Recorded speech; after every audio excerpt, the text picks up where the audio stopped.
Brisbane. From here, there are 11 years. Oh, sinus for so. the year 2032. An organising committee will now be formed, stadiums will be built, and infrastructure will take shape. That document will also be signed by all IOC hierarchy. And Max, that will be one of the most important signatures the Premier will ever make. This signing of this deal is going to transform Brisbane, it's going to transform the southeast region, and it really will be one of the most important Sharon, we're just hearing live now from our submission team. Indigenous programs, and I'd like to thank our partners, the federal government, the Brisbane City Council and the Queensland government for taking this challenge up, for working with us, and we look forward to continuing this team over the next 11 years. And thanks everyone for your support. Thanks. Thanks John, thanks Adrian, thanks Anastasia. This is an extraordinarily exciting time for Australia to bring the Olympics back for just the third time. We're one of two countries Third time, in every modern Olympic Games. We've competed in every Paralympic Games. We've competed in every Winter Olympics since 1936 with the exception of 1948. So we have a very proud tradition. This will do an enormous amount for our athletes. To those young Australians who are sitting on the couches tonight aspiring to be an athlete, the chance to compete on home soil in Brisbane 2032 is yours.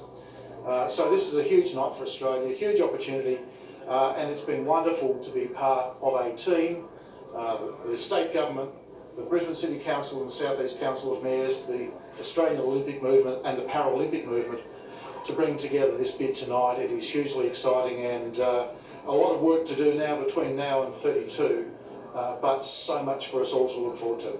Thank you. Mr. Coates and Premier, if I can ask you both this question. This is a moment that's really been decades in the making for Brisbane. What do you think it was that ultimately gave Queensland the edge? And what can you tell us about the conversations that were happening behind the scenes at the IOC and how our pitch was received here?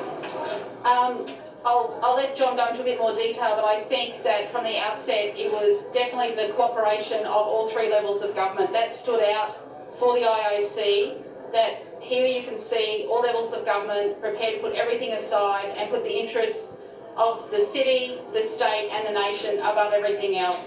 And we work best when we work together. I also think that the International Olympic Committee was blown away tonight with the presentations of how beautiful our state is. And we want to welcome people back to Queensland after the pandemic and celebrate in true Queensland style. And like Richard said too, this is about all of the future. It's about the young people sitting at home tonight dreaming that impossible dream, but these dreams can come true. So we also wish all of our athletes all the very best as they compete here in Tokyo. Good luck to Team Australia. Yes, this has been 35 years in the making, but when we were a candidate in 85, 86, we weren't ready, and at the time it had to be one city. The rules now let us engage with other regions, engage them, and as has happened in the Winter Games for quite some time, Brisbane's matured. Brisbane will continue to mature over the next 11 years, particularly with the infrastructure investment that the federal government and the state government have committed to. So it's took a while coming, but the city's maturing, has matured, and it's just a wonderful opportunity for us. And I was never sure how I'd feel this time, second time round. Second contract I've signed, and every bit as emotional, I can tell you. What's the feedback about Queensland tonight here with other members?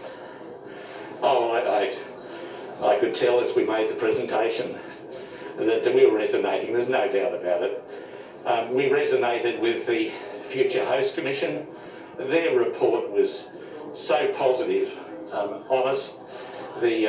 The work that had been done first into the feasibility by the Council of Mayors of South East Queensland, then your value assessment, the federal government,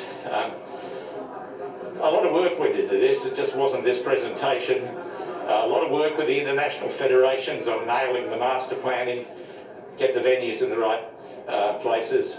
proximate to training and the villages. It was a very, very sophisticated, good bid, and the members and the federations understood that. Well, it was a long road, a marathon effort to get these games for Brisbane, but as you can see, the Australian team, they're very happy with the result. Australia now becomes the only country other than America to host 3 Olympic Games. And they're pretty happy here too. There's a fair bit to party about tonight, Max. And of course, there is more on Brisbane's successful Olympic and Paralympic bid in tomorrow's Courier Mail. A 32-page souvenir lift-out, how we won gold. It includes the inside story on how Queensland cemented the deal, the stars of the future, and how we'll host the greatest games ever, and I'm sure we will. And now from one of the host venues, here's Webby at the Gabba. I know, Webby, you'd be looking forward to a Brisbane Games. Absolutely, Sharon, and it will all be happening here in 2032. Hello everyone, ahead, more on Australia's Olympic opener. Tavita Pango, as days at Red Hill are done. He's sleeping with the enemy tonight. And Big Mitchell Starc.